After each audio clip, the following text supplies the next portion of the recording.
Tantor Audio, a division of recorded books, presents The Earth in Her Hands, 75 Extraordinary Women Working in the World of Plants, by Jennifer Jewell, narrated by Cindy Kay. Introduction. Women have been sowers of seeds and tenders of seedlings for a very, very long time. For much of that time, these women didn't have the time or the means to document their history. There is no telling the whole story of women making their lives with plants, or women broadening the field of plant knowledge and practice. I can't even superficially acknowledge all the women and plants who've cultivated this territory before us, except to say, the compost-rich soil they left behind is what germinated the seeds that grew the vibrant women I'm writing about today. What does it even mean to be a woman in plants? For the purposes of this book, it's not exactly being a plantswoman, though many of these women are that, to be sure. Compiling this list has felt akin to mapping mycelia pathways between collaborating organisms in the soil of a forest. They are distinct individuals, and yet in connection and communication, learning from each other, riffing off each other, reacting and responding to one another. While writing, I was determined to focus on the diverse ways horticulture intersects with our everyday world, and on women whose work has enriched and expanded these intersections in the last 25 years. I'm interested in how the plant world is improved by not only greater representation of women generally, but also by diversity among these women. I want to explore the ways this field is a more viable and creative career path for women than ever before, and how the plant work world is demonstrating greater social and environmental responsibility, in large part due to women's contributions. Our human engagement with plants connects us to the natural world, to our communities, and to ourselves on powerful intellectual, physical, and spiritual levels. My own 53-plus years of digging in the dirt, tending plants, and finding life there has been complemented by a simultaneous observing, questioning, interviewing, and learning from other people on the same journey, resulting in a sort of meta or quantum gardening. These profiles of women doing current and innovative work in all fields I count as horticulture, botany, environmental science, landscape design and architecture, floriculture, agriculture, social justice, plant hunting and breeding, seed science, gardening, garden writing and garden photography, public garden administration, research, and public policy, often represent larger issues or shifts in our world. Their work illustrates how the many challenges of our world can be met through cultivating an interdependence with plants. It is a rebirth in many sectors. And like all birthings, this one is being sung, screamed, crooned, whispered, hummed, and rocked into existence by distinctly female voices. In many cultures, women are socialized to collaborate, nurture, and think holistically.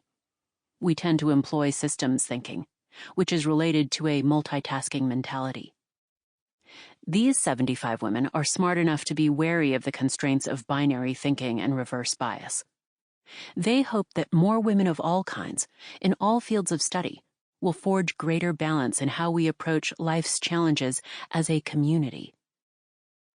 One of the most compelling, sometimes uncomfortable, and always energizing missions in my own work has been what I've come to refer to as decolonize your garden. For centuries now, the most visible representations of horticulture have been images of middle-aged and middle-class or affluent white people.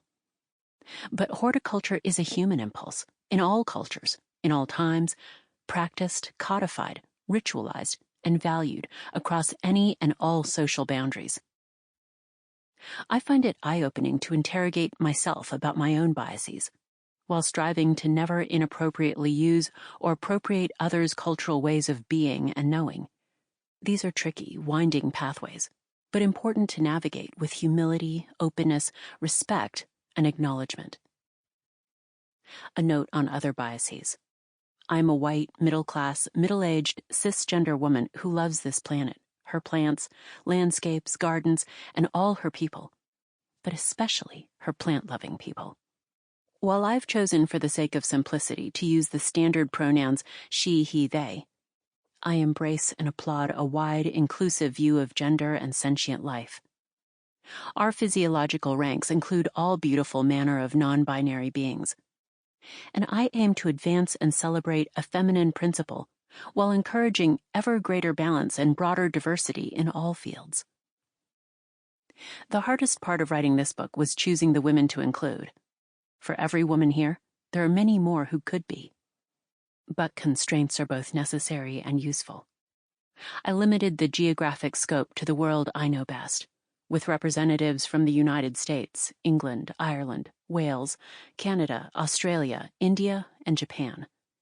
They range beautifully across race, ethnicity, socioeconomic and religious backgrounds, sexual orientation, and age. Of each, I asked them to note either women who preceded and inspired them, or women coming up in the field whom they thought the world should know about. You'll find these names listed at the end of each profile. They create a beautiful, often overlapping web of women in the plant world. Sometimes they're very personal choices, mothers, aunts, grandmothers. Sometimes they're simply identified by name and occupation. And sometimes the profiled woman has written a bit about how and why they're important. I hope you're intrigued and follow these connections, helping make the network of women in plants more visible. This book is an extension of my 10 years in public radio and podcasting with my program Cultivating Place. Through interviews with plant people and organizations from around the world, Cultivating Place explores the relationships between our plants and gardens, the natural history of the places in our lives, and their importance to our cultural and environmental literacy, our broader communities, and our individual well-being. I've gardened my entire life, lived in many places around the world while doing so, and have been a professional garden communicator for the past 20 years. I believe gardens and gardeners are powerful, intersectional spaces, and agents of betterment in our world. I see hope and value in a self-sustaining cycle of living with plants, loving plants, learning plants, growing plants, knowing plants, interpreting plants, and educating and engaging upcoming plants people and the public through communication and interpretation. My hope is that this collection is informative and inspiring for all listeners. There are so many ways we engage in and grow from the cultivation of our plant places. Enjoy the cultivation of your places, while you enjoy the beautiful stories of how these 75 extraordinary women cultivate theirs.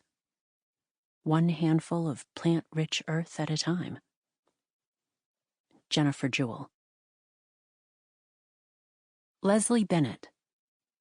Expanding the collective horticultural imagination. Her work: owner and founder, Pine House Edible Gardens, founder, Black Sanctuary Gardens, Oakland, California. Her plant: the passion flower. It's vibrant, beautiful, strong, medicinal, visually inspiring, delicious. I just love it in all the different forms it comes in. Plus, it was one of the first plants I learned about when I lived in Jamaica. I love that it's tough and grows rampantly, and that it's so healing.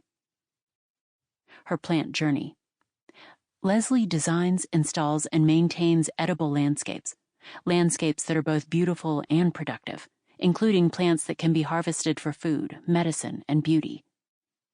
More and more, specifically through her work on Black Sanctuary Gardens, Leslie's work and advocacy speak directly to the value of cultural heritage in gardening. Born in 1978, Leslie came to her life's work as the daughter of a white English mother and a Black Jamaican father.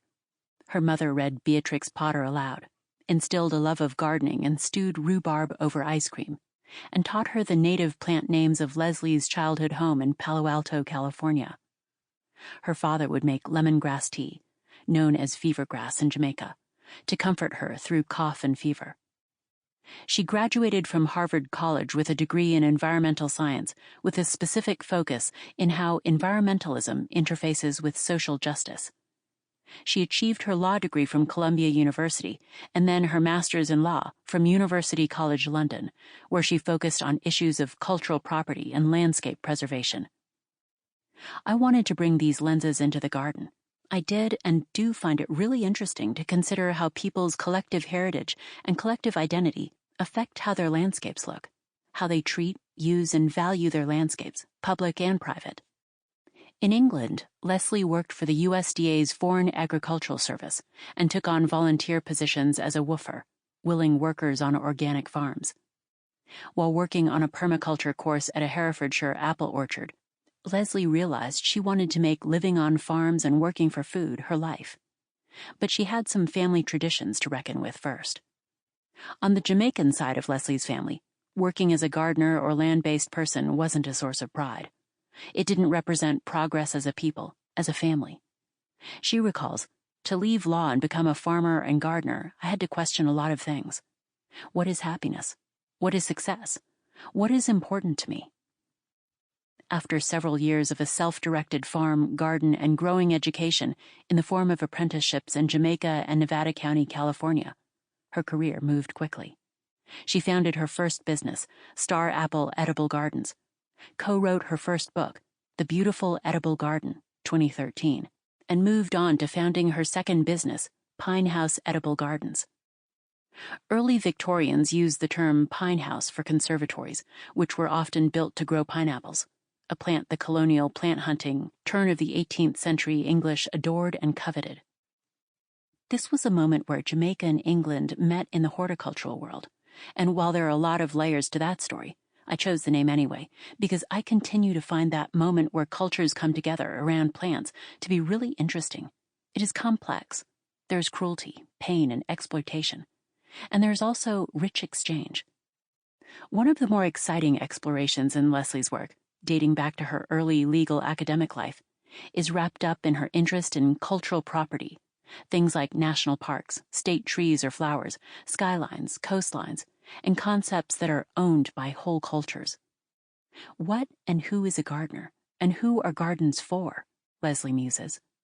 Gardening in the United States is highly racialized, assigned as a value, activity, and identity for white middle-class culture, not so much people of color.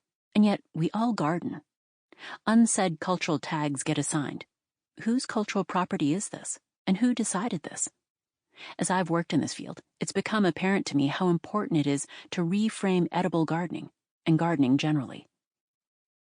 Since 2014, Leslie's work has consciously included creating garden spaces that center on people of color, building on their cultural backgrounds and lives to guide the shape of a garden space, and using plants that provide food, flowers, and medicine relevant to their specific experiences.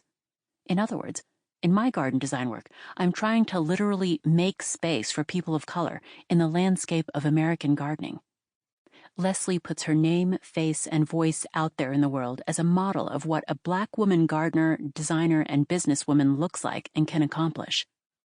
She works to embody her mission in all aspects of her business, from hiring to training and supporting her employees. I try to hire a diverse team to provide the support needed for employees of color to thrive in a white-dominated industry, and to celebrate and shine light on the contributions of all members of my team. Her spacemaking includes creating gardens of beauty and meaning for clients of diverse cultural backgrounds, and her designs benefit not only her clients, but also their neighbors, impacting the look and feel, or garden literacy, of the shared outdoor living space. In 2018, Leslie, with the help of two collaborators, Elizabeth D. Foggy and Sevena Sfaha, was awarded funding for the first in a proposed series of Black Sanctuary Gardens, gardens that provide physical and spiritual sanctuary and sustenance for Black people, especially Black women. Leslie sees women as keepers of culture, in our families, in our communities, and in the plant world too. They bring communication and intuition and so many of the skills and histories and practices that don't usually get written in books, but that we all rely on to know who we are and where we come from. Specifically, women are often the food and medicine makers in families, which is the source of many of our closest human relationships to plants. Leslie and her collaborators broke ground on the first Black sanctuary garden space at Oakland's Elena Museum in 2019. Concurrent with her own home garden, which she shares with husband Linval Owens and their two small children. I think that having a relationship with plants has made me a happier and more supported person, and I'd wish that for other little Black and brown girls too. Other inspiring women. All Black women who were enslaved here in the United States and tended gardens, grew and made food, and held and made Black and American culture what it is today.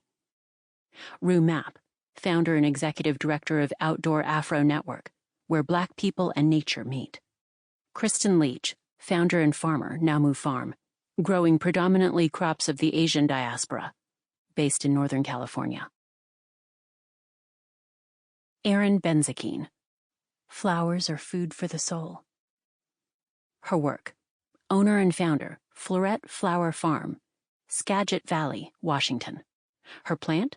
Sweet peas are what started me down this beautiful flower-filled journey.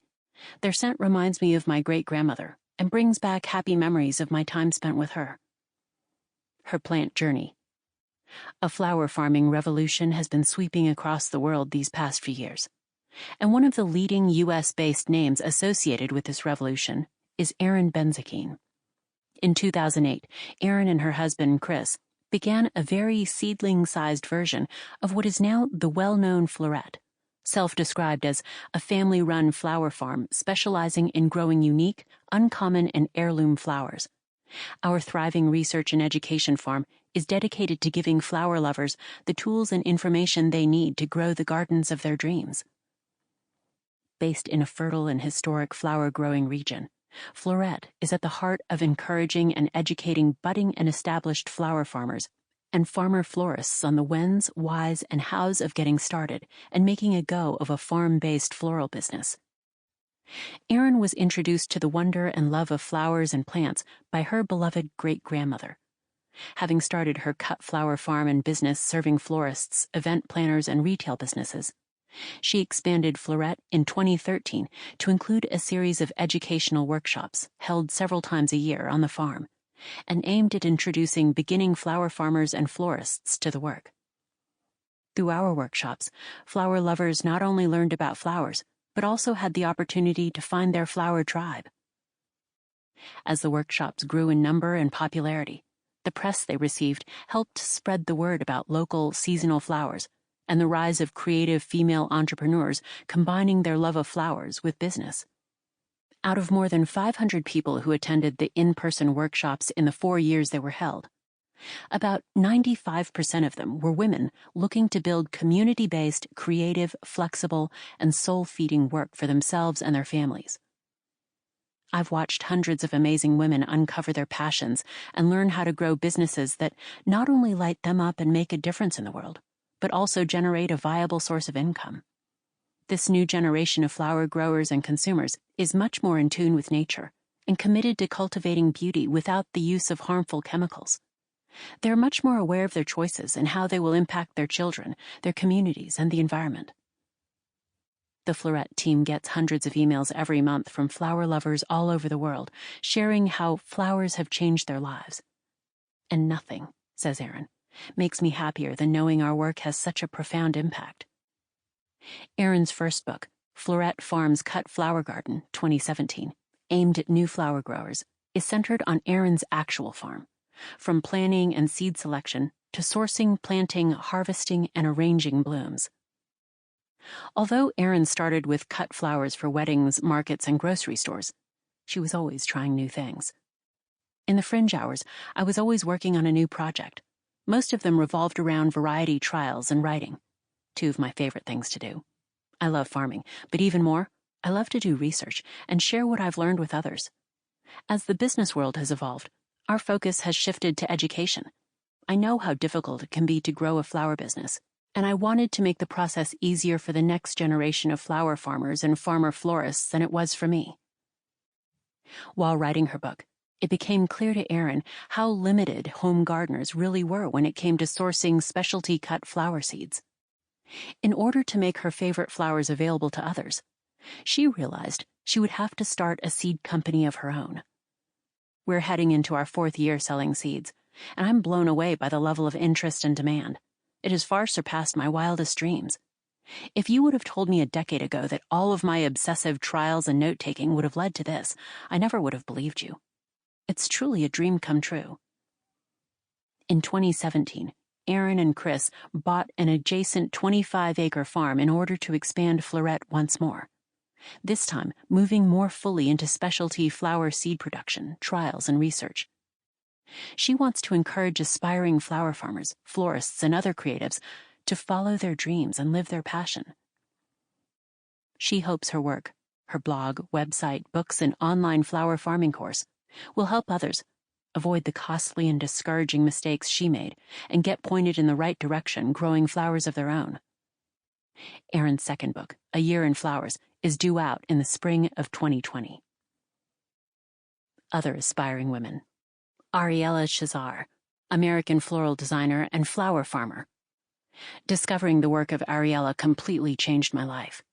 Learning from her was a huge turning point in my career. She showed me how to work with seasonal flowers and create gorgeous natural arrangements and designs. Her work has inspired an entire generation of floral designers seeking to connect more closely with nature and tie their work to the seasons. Sarah Raven, British garden designer and flower farmer. One of the most amazing things about Sarah is her ability to take intimidating concepts and explain them in a very approachable, easy-to-understand way. She has inspired countless gardeners, farmers, and designers all over the world. Her books were the training wheels I used to learn to grow flowers, and I am forever grateful for her generosity and sharing. Eliza Blank. Americans spend nearly 90% of our lives indoors, so bring plants indoors. Her work. Founder and CEO, The Sill, New York City. Her plant. I love a philodendron cordatum. Basic, maybe, but I love it for that very reason. It doesn't take much to make it happy, and it grows quickly, constantly unfurling new heart-shaped leaves. A reminder to be resilient, resourceful, and open to growth. Her plant journey. I didn't know what a nature-connected person I was until I moved to New York City. My friend and I would cross the city from our NYU dorm just to sit on the grass in Central Park. Frederick Law Olmsted and other industrial-age urban park planners of his time knew how important safe and welcoming green spaces were to city dwellers' quality of life. And, though young and newly urban, Eliza understood this need intuitively as well. She was born and raised in the relatively rural town of Northampton, Massachusetts, to an American father and a Filipino mother, who tended a healthy home garden and many, many tropical indoor plants. It wasn't until 2007, when she had graduated with her degree in communications, gotten her first job in the city, and rented her first closet-sized sixth-floor walk-up with a window facing a brick wall, that Eliza began to comprehend how challenging it can be for urbanites to incorporate living green plants into their lives. In order to buy some houseplants for her new apartment, Eliza made the trek to Midtown Manhattan's Home Depot, the only source she could find to buy a living plant, a pot, and a largish bag of potting soil. After carrying the bag of soil up the 6 flights of stairs and wrestling with the pot and plant, dirt was effectively spread across her small living space. She knew there had to be a better way, and she felt her skills and both business and personal ambitions converge. I wanted a life in the company of plant companions, and someone needed to create a consumer brand to sell me the things I wanted, in a way that I, urban 20-something, wanted to buy, online and shipped direct to my doorstep. Fast forward 6 years, during which Eliza worked as a brand strategist in New York City, married her husband Steve, and spent 4 years in Boston working with beauty startup Living Proof. In those years, she essentially earned an honorary MBA, and at the age of 26, Eliza and Steve returned to New York City, where she had the tools she needed to start her direct-to-consumer specialty houseplant company, The Sill. Eliza firmly believes we need plants in the spaces we occupy, like we need clean air, sunlight, or a jacket on a cold day. Americans spend nearly 90% of our lives indoors, so I made it The Sill's mission to encourage others to bring the outdoors in by making it more accessible, compelling. Her vision for The Sill revolutionized the way city dwellers, especially younger ones, find, buy, can be successful with, and enrich their lives with a diversity of long-lived indoor foliage plants. At The Sill, customers can buy healthy potted plants in appropriately sized, aesthetically appealing ceramic containers and have them delivered to their doorstep. By 2017, she had opened 2 retail shops in the city. As of 2018, The Sill had scaled up from Eliza's tiny apartment to a 12,000 square foot facility in New Jersey. From plants to pots and soil, 90% of the supply chain is domestically sourced, which improves our sustainability and is something I love about this sector of the industry. In 2019, the Sill opened its first physical location outside of New York City, in Los Angeles. From the beginning, Eliza chose team members she could learn from. Currently, half the team has a horticultural background. When the greenhouse and shipping facility moved to New Jersey, the business offices are in Chinatown, Eliza made a valuable connection with Rutgers University, New Jersey's land-grant university. Since then, 7 Rutgers grads, with backgrounds in everything from plant science to agriculture, environmental science, and horticulture, have contributed to the team, which has upped the game in terms of managing a commercial greenhouse in a unique setting, as well as in building out the educational components. Starting a business is really hard, a roller coaster every day. If it wasn't for plants, I couldn't do it. Just walking into our greenhouse is calming. You can't step into it without smiling. It has an amazing impact on your mood and outlook. That has helped me to be as dedicated to the business as possible. Eliza believes every plant they send out has a positive impact in someone's life. And she summarizes where she is in her work now with this: I'm proud of the mistakes I've made and that I show up every day. Ultimately, when I think about what the Sill can be as it grows up, it's even more than just about plants. In a world that we're moving toward, becoming more and more disconnected from nature, to be a reason for people to put their phones down and water their plant, for them to be in the present moment and focus on something outside themselves. I hope we're contributing to that in some way. Other inspiring women. Tova Martin, American gardener and garden writer. Martin's classic book, Once Upon a Windowsill, A History of Indoor Plants, 2009, might have inspired the name for the Sill. Catherine All-Cervoni, founder and principal of Staghorn, NYC, a landscape design, construction, and maintenance firm. Shanti Nagal, principal and founding partner of Design Wild, a landscape design firm in New York City. Ginny Blom. We're building temples. If you're going to move the earth around, you have to put something good on it. Her work. Principal and founder, Ginny Blom Ltd., Clerkenwell, London. Her plant? The grapevine. It is so generous and lives long on very little. It even improves its gift in hard and uncompromising soils. Her plant journey. On the face of it, I'm designing and building gardens. It draws together all the things I care most about: people, landscapes, plants, social confluences, architecture, quality of life, and the long-term view of our culture and cultural deposit on the earth.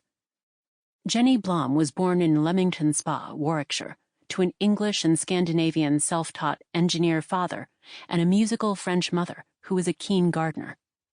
Invention, engineering, artistry, music, and to some degree, gardening, go back generations in her family. And Ginny was an inquisitive plant and soil person from the start. As a small girl, I was obsessed with mud. I had a little bucket that I would pull around on a string so I could fill it with soil and water at the drop of a hat. I would spend a lot of time stirring it and analyzing its constituent parts. Her father called her Mrs. Mud, due to this deep interest and affection. Ginny took a circuitous route to her current profession, becoming a transperson psychologist and practicing for many years in the public sector. The transpersonal approach understands that sometimes you have to break down to break through. By her mid-30s, she was overwhelmed with challenges. In the 1990s, I was running a charity that cared for men with severe mental illness, such as psychosis, and AIDS was epidemic in our cities. 4 of my closest friends, one of whom was living with us, were very, very sick, and it was a heavy load and had an effect on me. I was manifesting more and more gardening at work with the guys at the charity as a way to help them and myself. I'd always loved gardening, but never thought it was a job. Then, all 4 of my friends died within 6 months of one another, and all 4 of my pets died, which was an awful lot of death.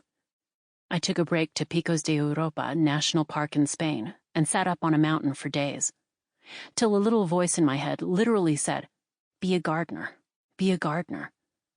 It's as simple as that. You know, change starts with something quite pivotal, but quite small. I was 36. She started working with residential gardens and apprenticed with the designer. Sample complete. Ready to continue?